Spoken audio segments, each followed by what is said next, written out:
আসসালামু আলাইকুম। আমি ইশরাক আহমেদ। ভেক্টর অধ্যায়ের নবম লেকচারে আপনাদের সবাইকে স্বাগত। আজকের ছোট্ট ভিডিওতে আমরা দুটি অবস্থান ভেক্টর হতে শীর্ষবিন্দু যোগ করে নতুন ভেক্টর লেখা এবং তার লব্ধি নির্ণয় করা শিখব। তবে চলুন শুরু করা যাক। প্রথমেই এই ত্রিমাত্রিক স্থানাঙ্ক ব্যবস্থায় আমরা দেখতে পাচ্ছি পি এবং কিউ দুটি বিন্দু রয়েছে, যাদের স্থানাঙ্ক যথাক্রমে x1, y1, z1 এবং x2, y2, z2।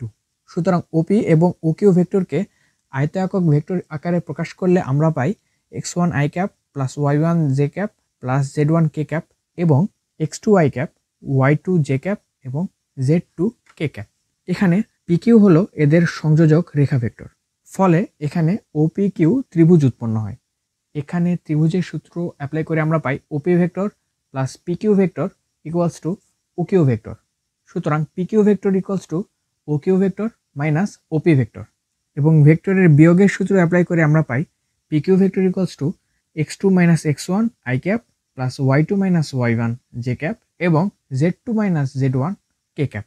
সুতরাং দুটি অবস্থান ভেক্টর থেকে সংযোজক রেখা ভেক্টর নির্ণয় করার ক্ষেত্রে এটি সূত্র হিসেবে ব্যবহার করা যেতে পারে এবং PQ ভেক্টরের মান হলো √x2 minus x1 whole square plus y2 minus y1 whole square plus z2 minus z1 whole square. এটি হলো সংযোজক রেখা ভেক্টরের মান নির্ণয়ের সূত্র। তাহলে আজ এ পর্যন্তই, দেখা হবে পরের ভিডিওতে, যেখানে আমরা ভেক্টরের গুণ সম্পর্কে আলোচনা করব। ধন্যবাদ।